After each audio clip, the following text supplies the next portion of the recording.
And about that time, in about March, and probably even later than that, I start to open my suitcase.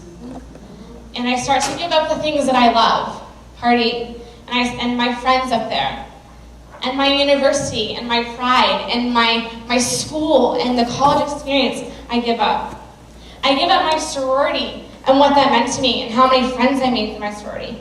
And I even gave up drinking, because that's not glorifying to God at all. And I started to fill my suitcase back up with things that were important to God, like new friends. I made new friends at the church. And then the Holy Bible, because this is God's Word. And I went to a new university, Cal State San Marcos, in the fall. Now, this suitcase looks kind of empty, right? Compared to my other Oregon suitcase.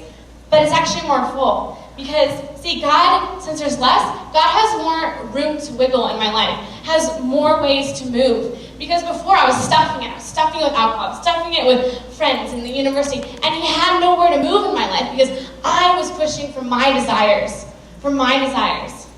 And so now, that is my suitcase in San Diego, and I'm staying in San Diego, and I'm happy. But this is what I write in July of 29, 2008. This year has been the hardest year of my life, spiritually, mentally, and physically.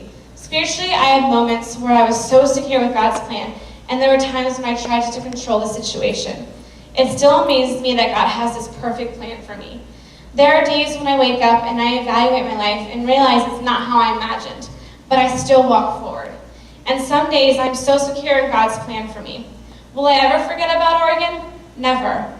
It will always be hard to watch death games and see pictures of my friends knowing I could have been there. But what I'm confident is that God is guiding me, and me being in Southern California is in His plans. Now, to sum up my 20 years and the lessons I have learned in this past year is that I have 3 lessons that I want to leave you with. Is patience. I'm a very impatient person, and I just think that God is constantly doing work in all of our lives, and that we need to learn to be patient and to wait on Him, because He does have a perfect plan for us in our lives. And second is perfect plan. I never really knew what that meant, perfect plan. You know, people would come to me after I came home, like, Lindsay, it's okay you're not at University of Oregon. God has a perfect plan for you. Like, what does that mean? Like, that didn't help me at all. I was like, come on. Well, can you tell me it? But really, He has this perfect plan for everyone. And you know what? It's going to look different than yours. It's going to look different than yours and yours. So stop comparing. Because if we compare, we get in this rut, and then we get depressed. God's working in all your lives individually in different ways, because we're all different people. We're all different people. And my last one, which is so elementary, like I learned this when I was in like 2nd grade, like, God is faithful. Whoa, what a coincidence. And I mean, just in my life, there's like dozens and thousands of times I've just been like, hey, bye God, like peaced out and walked away. But you know what? God has been behind me the entire time. When I fell the hardest, He was there. And you know, I can't stress enough, like just surrender and watch God work in your life. You will be amazed how powerful our Creator really is. And I want to leave you now with a song.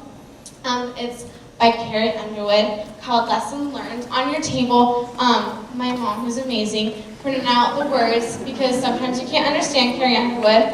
I just want to leave you with that. Yeah, and lessons learned.